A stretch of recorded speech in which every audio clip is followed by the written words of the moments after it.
Pablo Neruda conseguiu transformar imagens e coisas em sensações sinestésicas.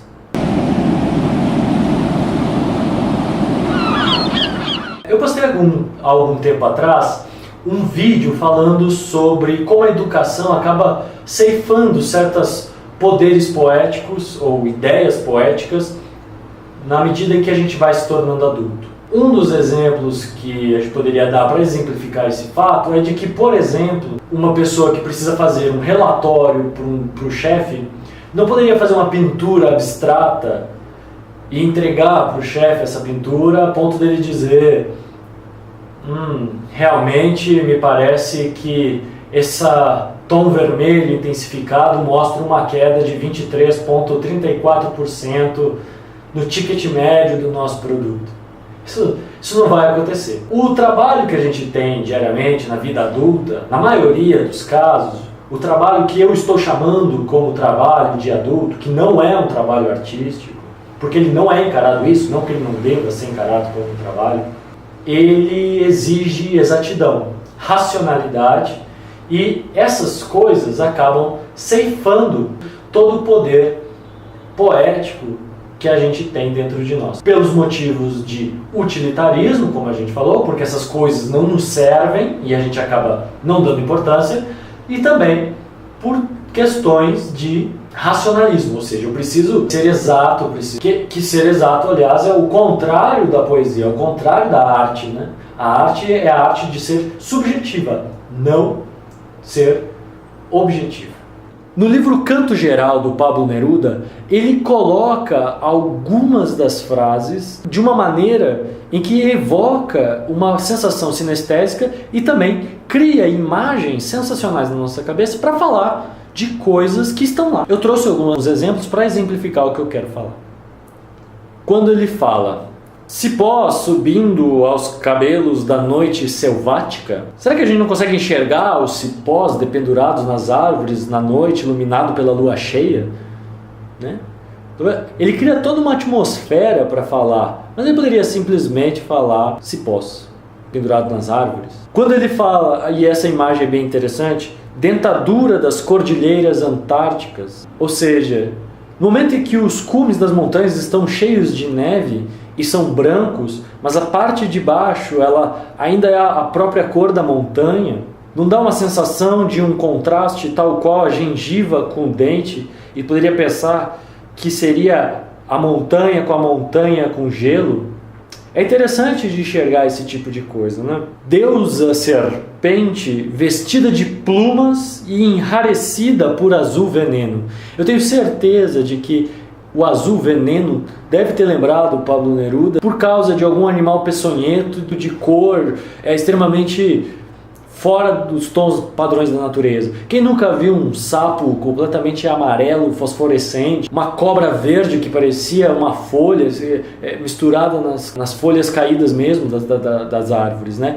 Então, quando fala desse azul venenoso, é porque geralmente esses animais que têm cores extremamente fortes são animais venenosos. Tem uma outra imagem que eu acho muito legal, que é a dos vagalumes. Os vagalumes equivocados ainda continuam nos altos, soltando goteiras de fósforo nos sulcos dos abismos e nos cumes ferruginosos. Então, é uma imagem muito bonita, porque tu consegue ver uma chuva de pontos piscando. Quem já brincou, eu tinha um kit de alquimia, de ciências, que eu acho que, não sei se hoje em dia ainda vende, em que tinha uma das experiências que podiam ser feitas, que era de polvilhar fósforo, né, em uma chama de vela, e aí soltava umas faíscas. E eu fico imaginando que fosse essas... Quando ele falou isso aqui, eu imaginei essas faíscas saindo no nada, que são os sulcos dos abismos, né, no nada ali, que deve ser escuro pra caramba, enquanto ele cruzava os Andes, afinal de contas o livro foi escrito enquanto ele cruzava os Andes, ou seja, não havia luz. E depois ele fala nos cumes ferruginosos, né? Então nas montanhas também, ao longe, dá para enxergar esse tipo de coisa. Então é uma imagem muito bonita para falar. Tem grilos lá, tem os grilos aí. Mas aí traz toda uma outra imagem, uma sensação atrelada a isso. O último que eu queria destacar é a turquesa de suas etapas, do brilho larvário apenas nascia para as joias do sol sacerdotal. Então, as turquesas tem aquele azul que veio o azul turquesa, que é uma cor muito parecida com, a gente chama de azul piscina, aquelas cores das praias do Nordeste, né? do mar do Nordeste. Fala do brilho larvário, né? Então, eu imaginei a pedra refletindo, né, aquele brilho da pedra polida do formato de larva, ou seja, ao comprido e toda polida, e aí dá aquele brilho a mais. Apenas nascida para as joias do sol sacerdotal, ou seja, parece que a função dessa pedra foi ser colocada para fins de ornar os próprios sacerdotes da antiguidade, que se ornavam com algumas coisas dessas. Inclusive, eu acredito que esse sol sacerdotal me lembrou muito a cultura inca, que não estaria excluída desse canto, afinal de contas é um canto da América Latina como um todo, né, da obra do canto geral, e o sacerdote representava a personificação do sol, que era o deus, né, na cultura inca. Então já é possível enxergar muitas coisas aqui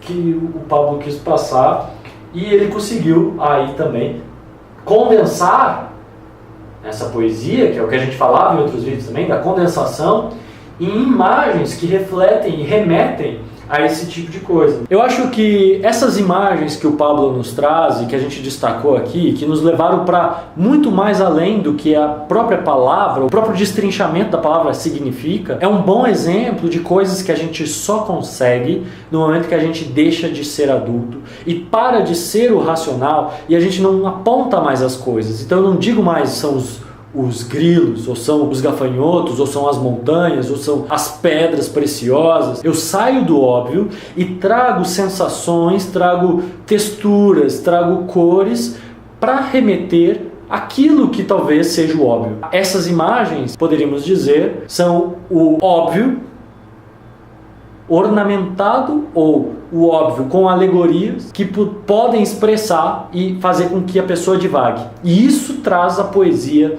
e é isso que eu particularmente enxergo de beleza nos textos do Neruda. É a capacidade que ele tem de nos fazer viajar em sensações, em cores, em texturas que estão muito além da definição de coisas que ele está cantando, de choros, de lamentos que ele está cantando sobre a América Latina, da exploração do índio, da crise política que tem naquela época, de toda a América Latina, inclusive do Brasil. Então, eu acho que é um exercício legal fazer essa leitura do canto geral e, a partir da leitura, tentar inspirar-se dessas imagens para que a gente possa ver se a nossa poesia também está saindo do óbvio, se esse for um dos intuitos da nossa poesia.